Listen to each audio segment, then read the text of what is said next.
عزیز خیال کر، درود کوئی چھوٹی عبادت نہیں، بڑی شان والی عبادت ہے۔ اس لیے تو قرآن نے کہہ دیا ان اللہ وملائکتہ یصلون علی النبی یا ایھا الذین آمنوا صلو علیہ وسلموا تسلیما۔ اللہ اکبر۔ آپ تھوڑی توجہ کریں، میں بات بڑی ضروری کرنا چاہتا ہوں۔ میں کسی دینی مجلس میں گیا، مجھ سے پہلے ایک صاحب گفتگو فرما رہے تھے اور وہ لوگوں کو کہہ رہے تھے ایک عبادت ایسی ہے کہ وہ عبادت اللہ بھی کرتا ہے، ایک عبادت ایسی ہے کہ وہ عبادت اللہ بھی کرتا ہے۔ عام لوگوں میں مشہور ہے، سوشل میڈیا پہ بھی چلتی ہے۔ پھر سوال اٹھتے ہیں اچھا جی کون سی عبادت ہے؟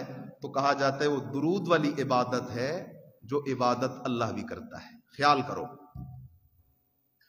یہ جملہ بڑا خطرناک ہے۔ جملہ اس لیے خطرناک ہے کہ اگر اللہ عبادت کرتا ہے تو اللہ ہوا عابد، عبادت کرنے والا، اور نبی علیہ السلام بن جائیں گے معبود۔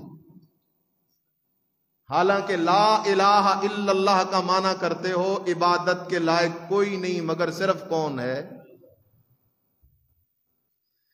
اس لیے یہ بات غلط ہے اور کم علمی کی وجہ سے یہ بات ہوتی ہے۔ اصل وجہ کیا ہے؟ اللہ بھی اپنے نبی پہ صلات بھیجتا ہے۔ پڑھے لکھے دوست بیٹھے ہو، بات کو سمجھ لو۔ فرشتے بھی نبی علیہ السلام پہ صلات بھیجتے ہیں۔ ایمان والوں کو بھی حکم ہے صلو علیہ وسلموا تسلیما۔ فرق کیا ہے؟ علماء نے کتابوں میں لکھ دیا ہے الصلاۃ من اللہ رحمت ومن الملائکۃ استغفار ومن الامت دعاء۔ خیال کرو، اللہ اپنے نبی پہ صلات بھیجتا ہے، کیا مطلب ہے؟ اللہ بیٹھ کے نعوذ باللہ یہ پڑھ رہا ہے اللہم صلی علی محمد؟ نہیں، اللہ کا صلات بھیجنا اس کا مطلب یہ ہے کہ اللہ اپنے نبی پہ رحمتوں کی برسات کرتا ہے۔ الصلاۃ من اللہ رحمت۔ اگر یہ بات سمجھ نہ آئے، یہی سورہ احزاب ہے، اس کی آیت نمبر 43 ہے۔ یہ جو آیت ہے یہ آیت 56 ہے، اسی کی آیت 43 پہ آؤ تو الفاظ بدل گئے۔ قرآن کہتا ہے هو الذی یصلی علیکم وملائکتہ، اللہ تو وہ ذات ہے یصلی علیکم، اللہ سارے ایمان والوں پہ صلات بھیجتا ہے۔ ادھر اللہ نے کہہ دی اللہ سارے ایمان والوں پہ صلات بھیجتا ہے، تو معنی وہی ہے کہ اللہ نبی پہ بھی رحمتیں کرتا ہے اور ایمان والوں پہ بھی رحمتیں کرتا ہے۔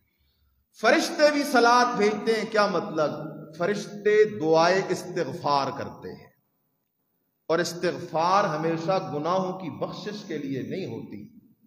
سورہ نوح کی آیت دیکھ لیجئے گا فَقُلْتُ اسْتَغْفِرُوا رَبَّكُمْ إِنَّهُ كَانَ غَفَّارًا يُرْسِلِ السَّمَاءَ عَلَيْكُمْ مِدْرَارًا وَيُمْدِدْكُمْ بِأَمْوَالٍ وَبَنِينَ وَيَجْعَلْ لَكُمْ جَنَّاتٍ وَيَجْعَلْ لَكُمْ أَنْهَارًا۔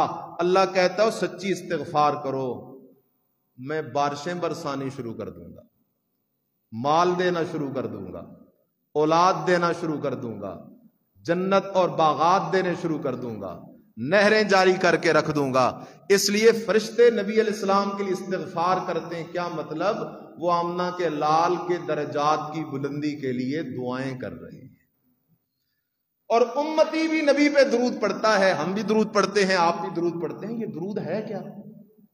اس کی طرف میں آتا ہوں تو وَمِنَ الْأُمَّةِ دُعَاءٌ، امتی جو درود پڑھتا ہے یہ حقیقت میں اپنے رب سے دعا کرتا ہے۔ اپنے رب سے کیا کرتا ہے؟ دعا کرتا ہے اللہم صلی علی محمد، اللہم بارک علی محمد۔ رب سونا اپنے نبی پہ رحمتیں بھی نازل کر، اپنے نبی پہ برکتیں بھی نازل کر۔ بہرحال یہ تو فضیلت کی چند باتیں ہو گئیں۔